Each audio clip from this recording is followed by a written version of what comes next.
Action. Action. Okay, guys, here we are. We're going to give you guys a little bit of an update. It is Thursday afternoon, and we got the car back together. No, I'm just joking. I haven't been feeling so good this week, so we will not make it to Detroit Hood TV's Pour Your Own Puddle. I do have the borrowed motor in the car. The trailer is sitting out in front of my buddy's shop. We could roll the car out there, put it in the trailer, and go race Pour Your Own Puddle. But I've made a decision that I want all my good pieces to go back out there. We finally have about 90, I'd say probably about 90% of all the good pieces for the setup that was supposed to go in the Dirty 30 freaking 3 years ago. That's how bad, how much of a struggle it's been, I guess you could say. But I got just about all the pieces together. We'll look at those in just a little bit. But we're going to, I might, if I'm feeling ambitious, I might start pulling the motor out of the car today. We got these pieces here that we ordered up, and these are for 1.5-inch tube, and you can see they got little locks in here. And there's a little crossbar that's behind the fuel cell here, and that's gonna make getting the motor in and out a little bit easier. So we could, so I could have the motor fully assembled with the balancer on it, flywheel on it, all that stuff, mandrel on it, and we could slide it in the car because we'll have a little bit more room there, so that this open area, this area all in here will be opened once I pop the fuel cell out. And you guys can see that the top of the radiator shell, you know, I made that removable now several months ago, so that stuff all pops out, so I could go through and I could change cam timing and stuff like that, depending on if we're racing front side or back side of the surfaces. I could play with the power management just with the mechanical aspects of the motor. But I can't say when we're going to bring the car back out. In the ideal world, I'll have the car out next weekend, but I still need a source of camshaft. We've been waiting 3 months on that one, so I'm probably going to have to get a used one. Not necessarily a used one, but one that's sitting on the shelf that Steve Morris has. Kyle Morris sent me a message saying they have a camshaft sitting on the shelf. It is not for my combination, but it is for a turbo big block Chevy, and it is pretty freaking close. The valve lift and the duration numbers are pretty close to what I would guesstimate this motor would want, RPM range and so on and so forth. So this motor, we're probably not going to run it no more. This is the borrowed motor. So where are they going? Oh, the next couple races. There is no Prep Mania. Next weekend? Next weekend. There's Battle of South Mountain that we are locked into, but it is quite a bit farther, and it is, we have to go in one direction to pick up pick up the bus and the merchandise and stuff like that to shoot all the way over. So that'd be a good race too, but that's a lot longer of a duration. But if we don't make it out next weekend, the weekend after that, there's a couple big races. There's one in Kentucky, and there's one in South Carolina. South Carolina is Battle State of the Union. That has been changed. That's a free entry, $25,000 to win race, and they're paying back 8 spots. And I believe Straight Gangsters are going to be a pretty dang good car, especially with the new combination. The new combination is probably going to make more power than we've ever had, because we have the turbos, BorgWarner 88s that shipped out yesterday. Those will be here. I need to spend a little bit of money. I need to get some exhaust turbine housings for that. I'm going to have to order up the camshaft. I'm going to have to order up the some valve train components, push rods and stuff like that. But I'd like to make it to that one. That's the first week of September.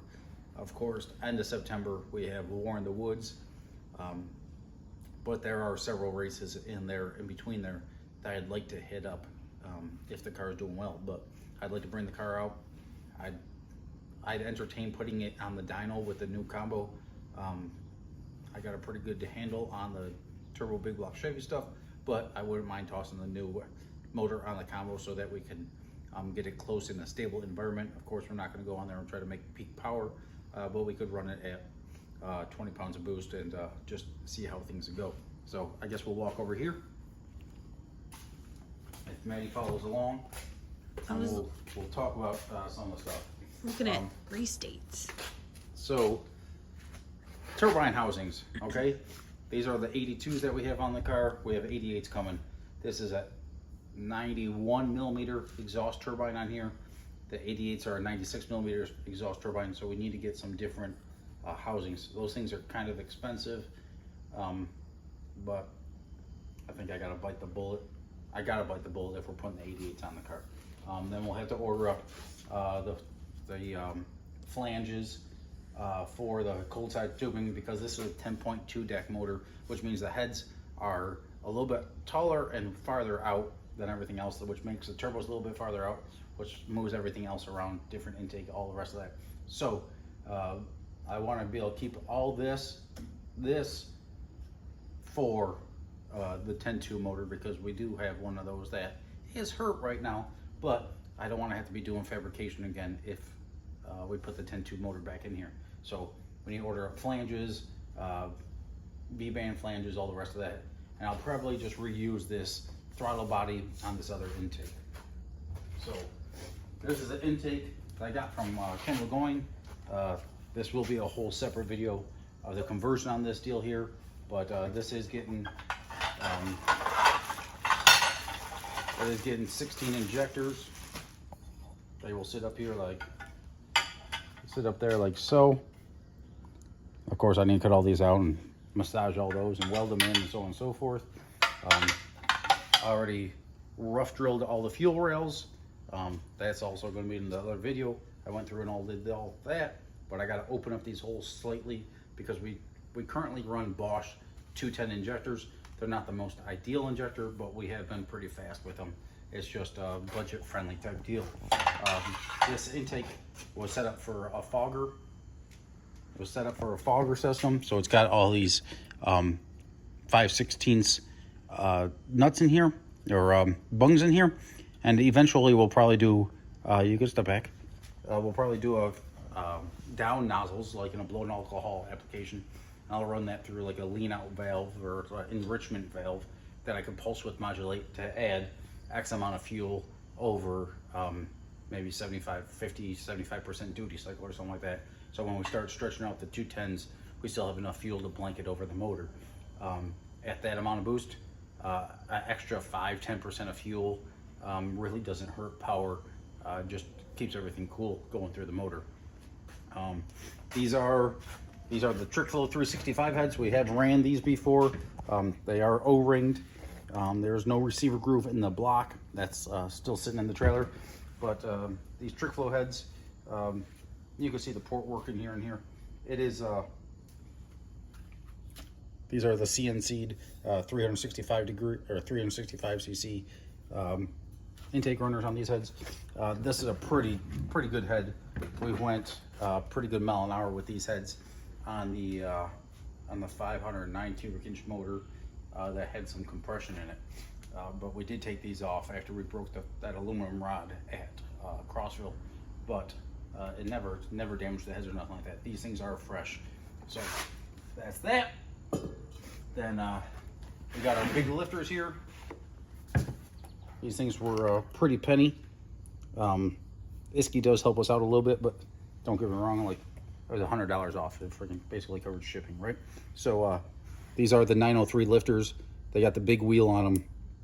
They're a pretty heavy duty setup right here. So these guys, you guys know that a lifter issue took out the last motor, essentially, if you break it down, and we didn't have those issues no more.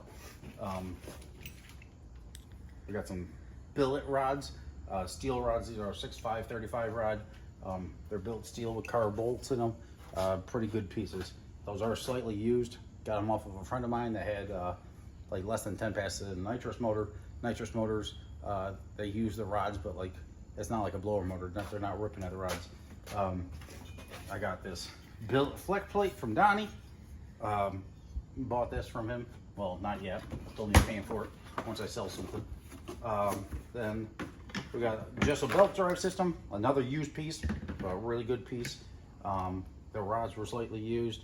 We got a billet crankshaft sitting over there, and we got a spare crankshaft underneath us that's already balanced. The billet crankshaft just came in this week. We got to drop that off to get balanced. Head studs, billet oil pump. Cunningham Machine makes these really nice pieces.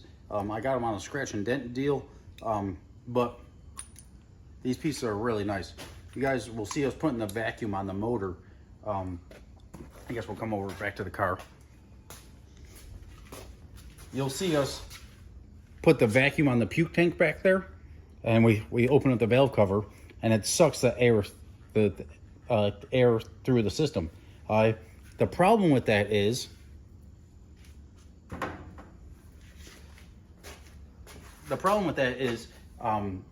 when the air's coming through here, it's going through here, into here, and straight out the hose. Okay. The problem with that is it doesn't really cool the motor. So when we got these pieces on here, when we got these sweet billet Cunningham Machine pieces, they're baffled and everything like that. They're high quality stuff. But we could pop one off and hook up the vacuum to the other. That means all the air has to come through the valley of the motor underneath the intake and out the other valve cover. That allows some people go through and put a filter on here and stuff like that, or maybe we'll order up a couple more of these pieces, or maybe I'll just machine up some pieces myself that could go, and then we could put a little filter on it and another adapter for the vacuum hose.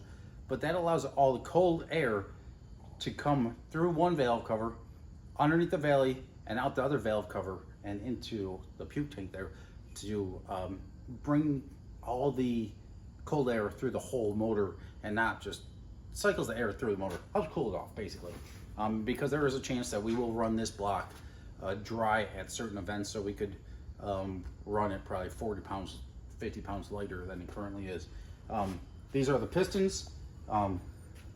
It's just a shelf piston, but it's you can see it's got a little bit of a dome on it. This motor is going to have a little bit of compression because it is. We're going to try to spool these 88s with probably a 131 AR housing on the back side, which is it's a sizable AR housing for this size motor that's going in the car. But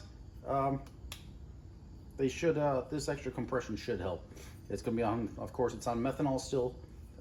This should put us around close to 12 to 1 compression, but on methanol, that's fine.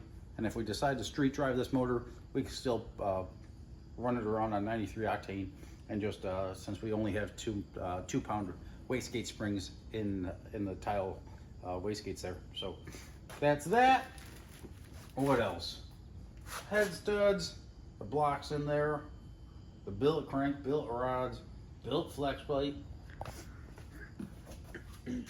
billet breather tubes, blow down tubes, head studs, crank rod pistons, oil pan. This is that's a pretty nice piece. I'm gonna have to find another one of these because I have another one of these blocks, but I don't have another set of rods, pistons, so on and so forth. But this does have a windage tray underneath here, and it's got another windage tray that goes in here. The mesh piece down. Yeah, the mesh piece there? that's down there. But I got to fit this in the car, and I got to add my dash 12 bungs in here.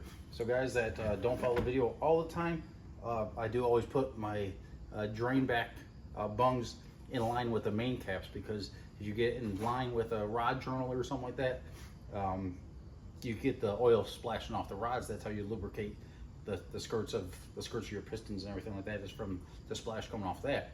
So try to line them up with your main caps if possible, and that gives a little bit of, it doesn't let the oil splash up in there and potentially block that stuff. Now in drag racing, we're only at high RPM for, on a good pass with this motor.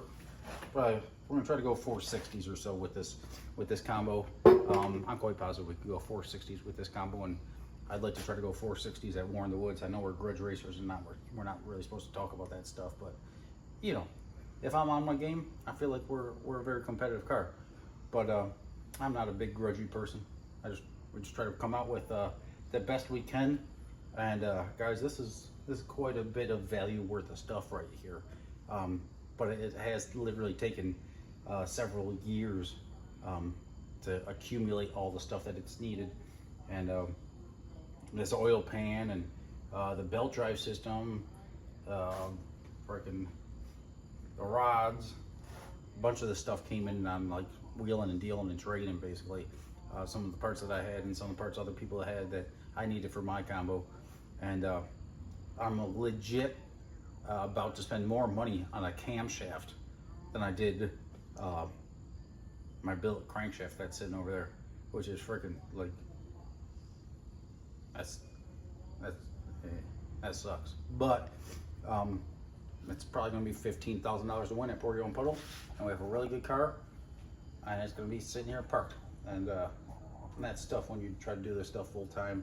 You got a really good car, and we've been battling the last month and a half of freaking parts failures and stuff like that. And it's difficult to go to a race where you have a good car and it's just not performing how it's supposed to, simply because of band-aids and stuff like that, I guess. And it's not even just a money thing. There's, like I said, there's parts that we've been waiting on for months, like literally months. I got a shipment in last month? A package in last month that I ordered over a freaking year and a half ago. Legit. My mom's like, you got a package here from blah, blah, blah, blah. I was like, what? I said, I haven't ordered from them in over a year. And yeah, the order date on it was like 2021 or something like that. Yeah, it was over a year, almost 2 years that I ordered that stuff. And of course, your hands are just tied. You're in, a Chinese finger trap. You're just kind of screwed. So the goal is to try to get this motor out here sooner than later, and then start assembling all these good pieces. We got just about everything. Need to order up some push rods and some other miscellaneous stuff and order up the exhaust turbine. So guys, we appreciate all of you that support this journey in any way, shape, or form. HustlinHorsepower.com for merchandise. I don't necessarily recommend doing this right now, but hey, we are going to be looking for a house in the house with a shop, ideally. Prefer to buy $200,000 or less. Ideally, I found some really good deals in the $100,000 to $125,000 range, because we don't have to be in really close to the city or anything like that. Want a couple acres, and I'm willing to expand the shop, and looking for a fixer-upper, I guess you could say, in that budget. So guys, we are able to do a partial cash down payment on that, or if it's on the market, it's probably not feasible.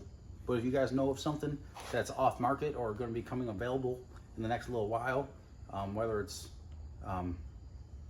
Ohio, Kentucky, Tennessee, we really like the Kentucky, Tennessee area. Somerset, Kentucky is where I missed out on a barn dominium a couple months ago, and maybe it just wasn't meant to be. But that one would have been a good deal. So that was under $100,000, 40 by 60 shop, and a 3-bedroom barn dominium. So that would have been a nice deal. But guys, they're out there. Reach out to us, hustlinhorsepower@yahoo.com on the email. We are dealers for several companies, but merchandise, that's where you guys can help us out the most. We appreciate it. See you soon.